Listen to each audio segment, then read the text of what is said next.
Avant-match Togo-Algérie. Victoire, nul, défaite des éperviers du Togo, point d'interrogation. Bonjour à tous, j'espère que vous allez bien. Bienvenue encore une fois sur votre chaîne. Ici, nous parlons du football togolais, africain, européen, du monde entier, comme vous le savez très bien. Et aujourd'hui, nous allons attaquer le thème des éperviers du Togo. Ces éperviers du Togo là qui ont un match crucial aujourd'hui face au Fennec d'Algérie, au stade de Kégué à 16 h. Victoire ou pas, c'est ce qu'on devra faire. C'est une obligation pour les éperviers du Togo. Et dans cette vidéo, dans un premier temps, nous allons parler du match aller où les éperviers du Togo se sont fait étrier par ces Fennec d'Algérie là sur un score de 5 buts à 1. Ces éperviers là qui auront à cœur de faire une revanche et tout. Et après, nous allons parler du match retour qui se jouera aujourd'hui. Comment les éperviers du Togo doivent aborder ce match là. Quelles sont les intentions du nouvel entraîneur des éperviers du Togo, monsieur Nibombe Daré. Quelles sont ses intentions? Qu'est-ce qu'il va vouloir faire? Quelle est la formation qu'on doit adopter aujourd'hui face à cette équipe algérienne là? Et pour terminer la vidéo, nous allons parler de la situation actuelle des éperviers du Togo qui se sont fait reléguer à la 3e place de ce podium là, de ce groupe là.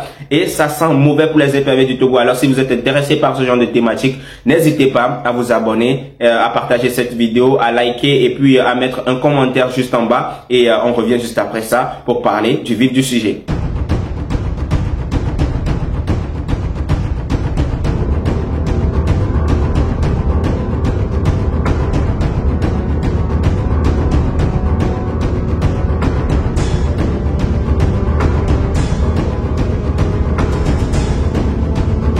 Alors, comme je l'ai dit dans la première partie de la vidéo, nous allons essayer de parler du match aller. Les éperviers du Togo qui se sont fait étrier en Algérie à ce score de 5 buts à 1. La manita, vous vous rappelez très bien, les 5 doigts de la main. C'est vraiment bizarre, mais voilà. Ça fait longtemps que j'ai plus vu le Togo encaisser autant de buts. Je ne me rappelle même pas que le Togo a eu déjà encaissé 5 buts dans un seul match. Si vous vous rappelez, vous en rappelez les gars, dites-moi en commentaire c'était quand et c'était en quelle année. Alors, les éperviers du Togo n'ont pu rien faire face à ces Fennec d'Algérie là.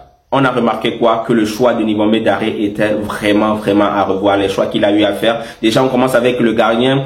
Le gardien, voilà les gars, je comprends pas. Pourquoi pas Barcola? Parce qu'à chaque fois, on le dit, Barcola, on dirait que voilà, le coach n'aime pas Barcola.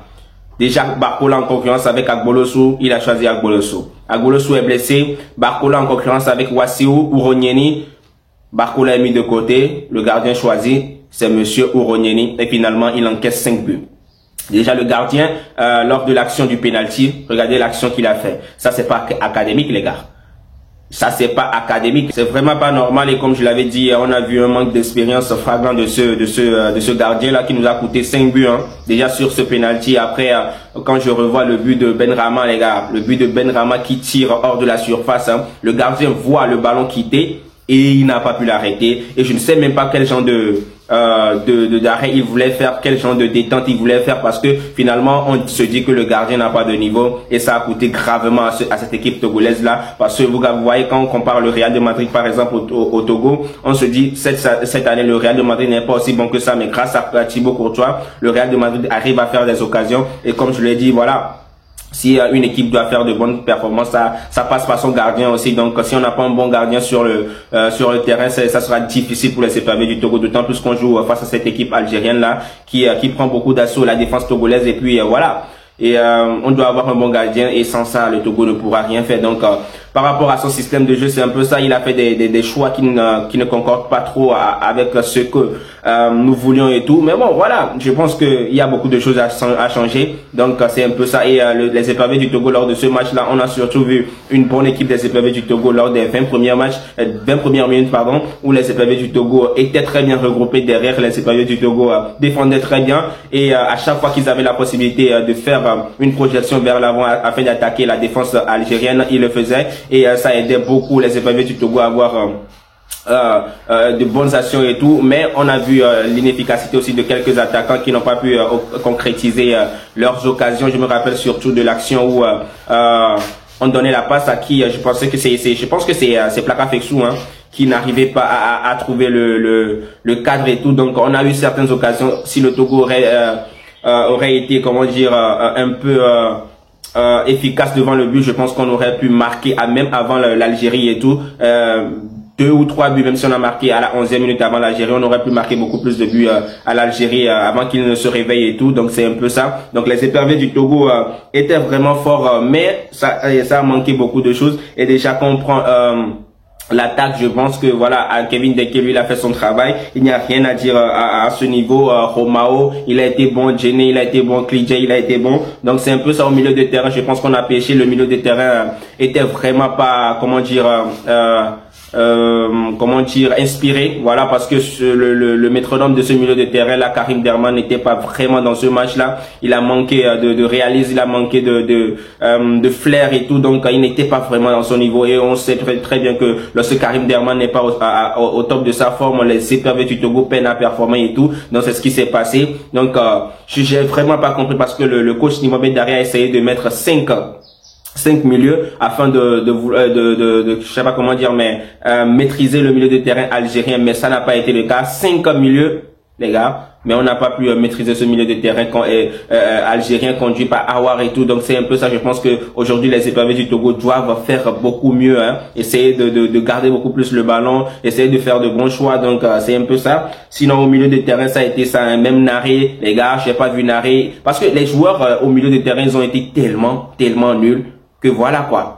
Parce que si une équipe doit être bonne, pardon, ça passe surtout par les milieux de terrain, parce que ce sont eux qui prennent le ballon de la défense pour pouvoir nourrir les attaquants. Donc s'ils n'arrivent pas à faire ça, ça sera vraiment difficile et tout. Et au niveau des latéraux, les gars, ça a été difficile aussi pour Agbagnon, ça a été difficile pour Amévor, lui qui a été fait, je sais pas comment dire, mais il a été très mangé par Benrahma. Et de l'autre côté, Agbagnon qui arrivait un peu à maîtriser Mahrez et tout, mais finalement Mahrez, hein, on le dit très bien, Mahrez n'est plus le Mahrez d'avant, donc lui il aurait dû vraiment fracasser Mahrez, mais parfois on a vu Mahrez qui essayait de dribbler, il a réussi aussi, hein, il a réussi de passer à passer parfois Agbagnon et tout. Donc Agbagnon, il a essayé.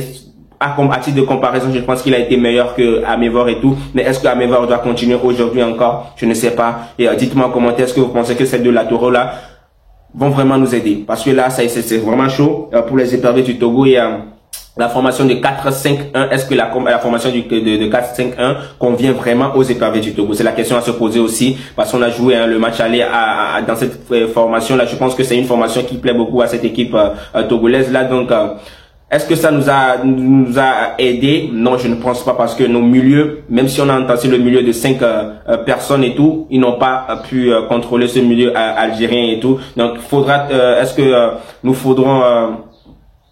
nous devrons continuer cette formation de 4-5-1 là, ou bien changer? Dites-moi en commentaire, parce que c'est ça. Donc c'est un peu le résumé de ce qui s'est passé, hein, lors du match aller entre le Togo et puis l'Algérie. Alors maintenant on va passer au match d'aujourd'hui. Comment le Togo doit aborder ce match là? On revient juste après ça pour en parler.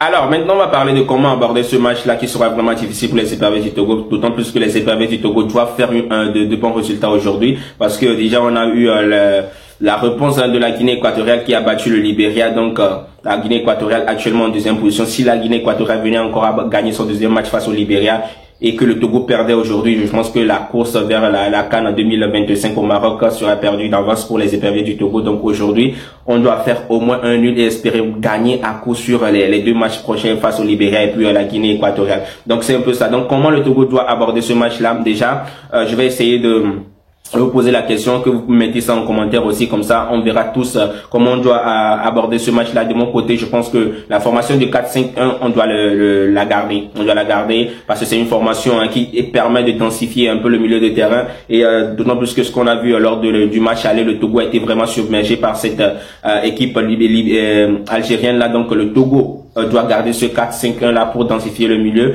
et afin de donner des rôles beaucoup plus défensifs à ces milieux là, qui viendront un peu aider les défenseurs, parce qu'on a un peu vu que les Algériens, à chaque fois qu'ils avaient des occasions, ils arrivaient à marquer. C'est surtout la particularité de cette équipe algérienne là, qui ne frémit pas. C'est une équipe qui est devant les buts, est vraiment intransigeante et tout, et ils sont vraiment forts. Donc je pense que voilà, on doit vraiment dire à nos milieux aujourd'hui d'être performants, parce qu'ils doivent savoir que voilà, ils jouent pour une nation. Ils doivent savoir que voilà, que s'ils nous donnent du bonheur, on va leur revendre ce bonheur là et tout. Donc c'est un peu ça. Donc ces milieux de terrain là doivent se donner à 100%. Demander pardon à Karim Derman qu'il puisse jouer ce match là, parce qu'il a déjà eu à performer face au Sénégal. Il a fait de bons matchs face aux grandes équipes africaines et tout. Donc aujourd'hui il peut le faire encore face à cette équipe algérienne là. Il faut qu'il se réveille pour nous donner du plaisir aujourd'hui. Alors, comme moi je l'ai dit, hein, j'opte plutôt pour un milieu assez défensif aujourd'hui, hein, pour les éperviers du Togo face à cette équipe algérienne là. Donc, je pense qu'on devra aussi changer la composition de ce milieu de terrain là. Pour moi, déjà devant la défense, on peut mettre Akholou et puis Karim Derman. Je pense que c'était le cas lors du premier match en Algérie et tout. Et sur le côté gauche, je pense Naré il va continuer parce que actuellement je ne vois personne le détrôner de ce poste là, même si au match aller il n'a pas été assez performant que ça. De l'autre côté, du côté droit, je pense que Klidje pourrait jouer là-bas. Cette fois-ci, je pense que ce n'est plus trop bien de le mettre en numéro 10 et tout, parce qu'au match aller ça n'a rien donné, même s'il a marqué un but et tout. Donc c'est pas dans cette position là qu'il a été meilleur et tout. Donc on le met sur le côté droit au détriment de Plaka Fessou qui sera sur le banc selon moi aujourd'hui, et on met en numéro 10 Tchakei Marouf. Tchakei Marouf, et en attaque on a tout simplement Kevin Denke. Donc pour moi c'est le milieu de terrain que le Togo doit utiliser aujourd'hui pour jouer face à cette équipe algérienne aujourd'hui. Donc voilà, ça sera vraiment difficile pour les éperviers du Togo, mais l'impossible n'est pas togolais. Donc c'est un peu ça. Déjà au niveau de Tchakei Marouf, on peut aussi choisir de mettre à la place de Tchakei Marouf Kevin Denke. On peut choisir de mettre à la place de Tchakei Marouf Karim Derman, ou bien Karim Derman à la place de Tchakei Marouf. Je pense que les deux peuvent jouer à la même place et tout. Donc soit Karim Derman en pose de numéro 10, ou soit comment l'appelle-t-on, Tchakei Marouf en numéro 10. Donc c'est un peu ça. Tchakei peut aussi jouer devant la défense et tout. Donc je pense que c'est un joueur qui a ces qualités là. Mais aujourd'hui je pense que Tchakei doit être titulaire dans ce match là, parce qu'il a déjà prouvé, donc c'est un peu ça. Alors dites-moi en commentaire déjà ce que vous pensez de tout ça, et voilà. Donc actuellement je vais essayer de vous donner moi ma composition, hein, les 11 rentrants, ceux que je pense que voilà qu'ils ont la capacité de rivaliser aujourd'hui face à cette équipe algérienne là, d'autant plus que monsieur Djene Dakonam sera absent de ce match là selon les informations que j'ai eues. Djene qui a reçu beaucoup de cartons jaunes, pardon, et voilà, il devra rater ce match là pour excès de cartons jaunes. Donc déjà dans les buts, moi j'opte pour Barcola, et sur le côté gauche latéral, Agbagnon va continuer là-bas, même s'il n'a pas été trop top lors du match aller. Le côté droit, je prends Rolete Benjamin. Pour moi, il est meilleur. Pas meilleur, mais surtout à cause du match aller de Amévor. Je pense que on doit essayer Rolete, voir aujourd'hui le joueur d'ACK, pour voir ce qu'il peut apporter à cette équipe togolaise là. Et dans l'axe, on a Romao et puis on a Agbozo. Voilà. Donc j'opte pour Agbozo pour le remplacement de Djene. On va voir ce qu'il a pu donner, parce que lui aussi, hein, il a eu à jouer face à certaines équipes avec les éperviers du Togo, donc il a un peu performé aussi, et avec les éperviers, donc je pense qu'on pourrait lui donner la chance aussi aujourd'hui de se montrer. Et devant la défense, on a deux joueurs, Akholou et puis Karim Derman, ou soit pas Karim Derman mais Tchakei, donc vous avez le choix. Donc sur le côté gauche, nous avons Naré, sur le côté droit, nous avons Klidje, et en numéro 10, Tchakei, voilà, Tchakei ou bien Karim Derman, et puis en attaque Kevin Denke. Alors dites-moi en commentaire ce que vous en pensez. Est-ce que vous pensez que cette composition là pourra aider les éperviers du Togo à faire quelque chose aujourd'hui? Parce que pour moi, je ne veux pas une victoire aujourd'hui, hein. Ça sera très difficile de battre cette équipe algérienne là, mais surtout un nul, les gars. On ne doit pas partir sans points. On doit partir avec au moins un point aujourd'hui. Voilà. On est chez moi à la maison, donc c'est très important de rivaliser avec de grosses écuries, africaines et tout. Donc c'est très important, les gars. Alors maintenant, on va parler de la situation des éperviers du Togo dans ce groupe-là. Comme je l'ai eu à dire, les éperviers du Togo sont actuellement 3e de leur poule, surtout après la victoire de la Guinée équatoriale face au Libéria. La Guinée équatoriale qui a été très forte face à cette équipe libérienne là, 1-0. Ça veut dire aussi que cette équipe libérienne là a de quoi montrer, et voilà. Donc j'ai très peur pour les éperviers du Togo qui auront à jouer leurs 2 derniers matchs face pas à l'Algérie, mais au Libéria et puis à la Guinée équatoriale. Mais ces deux équipes là sont très fortes actuellement, donc les éperviers du Togo auront du fil à retordre des trous, et j'espère bien sûr que voilà, on va essayer de prendre les 6 points avec ces équipes là, parce que sans ces 6 points là on ne pourra pas se qualifier, parce que actuellement c'est chaud, c'est vraiment chaud pour nous, les gars. On est à la 3e position avec 2 points.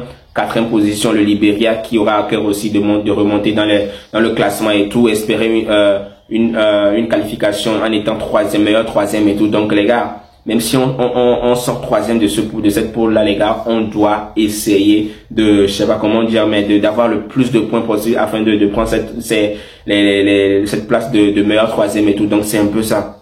Dites-moi en commentaire déjà ce que vous en pensez, ce que vous avez pensé de cette vidéo là, ce que vous avez pensé du match aller des éperviers du Togo, ce que vous pensez d'aujourd'hui, qu'est-ce que vous pensez, vous mettez aussi votre pronostic de ce match là, si le Togo va gagner, si le Togo va faire un nul, si le Togo va perdre ce match là.